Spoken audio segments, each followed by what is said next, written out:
nya Joseph, nyathi ji ariyo. Chienge, nyathi Jen gi Joseph.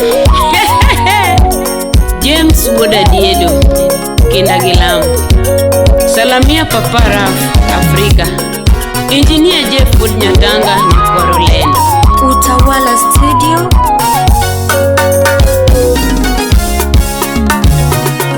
Nyadundo wana donga tugondu mana churgi wero sira wende wero dongo doko gita.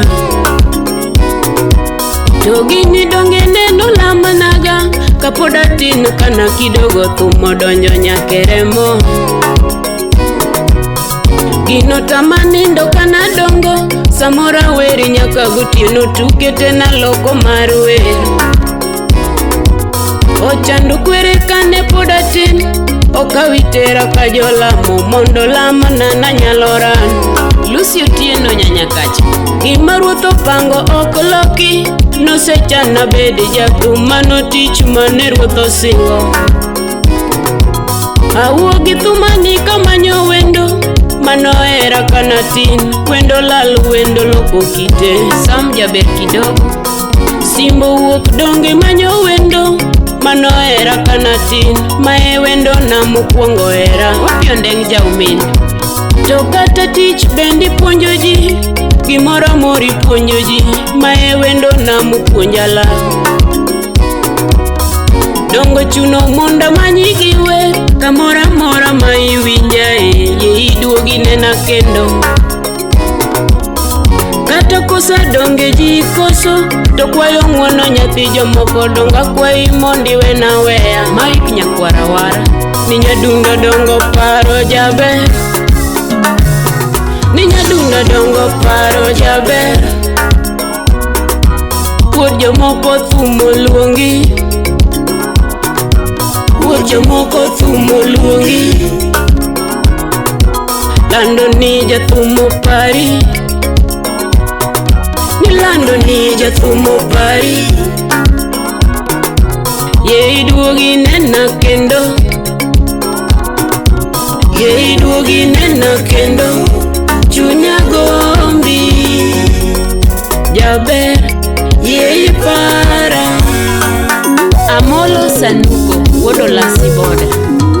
Bendinge ni era kelo paro era neko nyathi jomoko. Bendinge ni era biro nega. In mani puonja gigite bange ka tiringi lal ngimani tiringi tero nenga. Felix Unyaboro peso tas aloto kuogi ma obedo mamit bange to itero nenga to nono wona loti weyo ginga. Salamia Iva Enda puodhi loso ma obedo mayom bange to iringi lal karenga midwani mondo kome. Pare kaka nyochi miya era mabilo katiringi lali timo tim kwero wuod jomoko. Era mit sami mite ni miya timo ketho wiya poda para era machon. Iweko gaweyo jatuki Professor Luoji Panoral. Weko gaweyo jatuki kikiweya kam jaber. Kikiweya kam jaber. Duoga duogi nena kendo. Ye duogi nena kendo.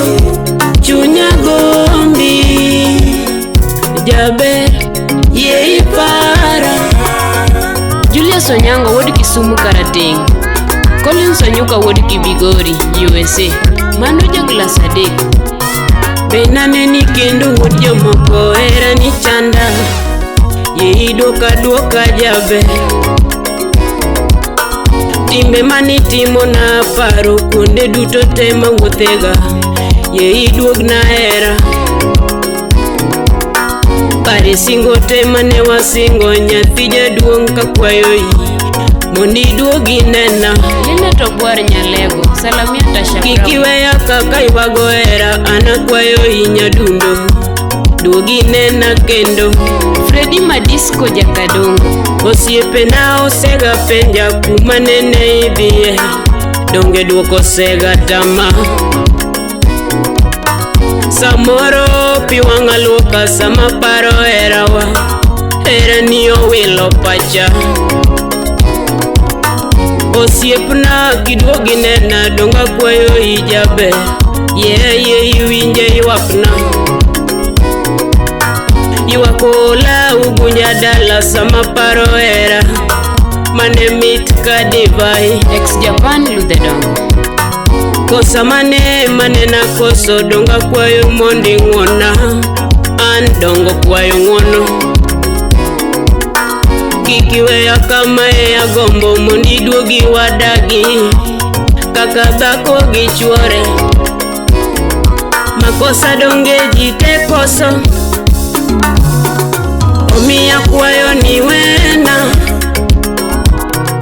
Makosa donge jite koso, omiya kwayo ni wena. Kata wabeno koso, Ruoth donge nong'wonone. Kata Daudi be nokoso, Alfi wonya yweyo. Nyasaye donge nong'wonone, daki ng'wona. Donga kwa ijabe. Achingi Nyasakwa 001 Mama Latifa. Utawala Studio. Anayugo era moringo lal, era ringo pondo mabor, tina yudi kureba. Paro tino nego kinyi kodu tino nikech era ni baby, nangitimo nakama. Baby duogi nena kawuono, anagombi anariti, duogi nena ugunya dala. Samoro donge paro chando ya, paro biro nega, biba kwa iduogi nena.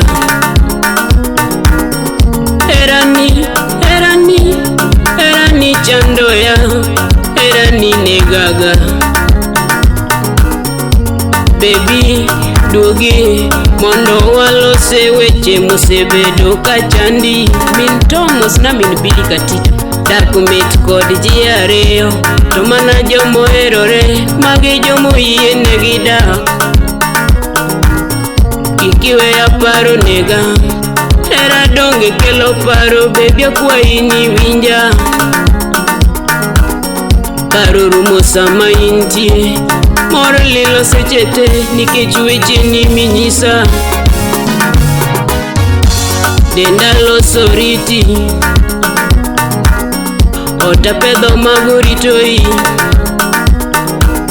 Chiemo maniera selosoni, biwa cham pamoja sama wawuoyo kaka joot. Papa loso pap lerni, biwa tugu pamoja, bang tugo faida marwa. Akwai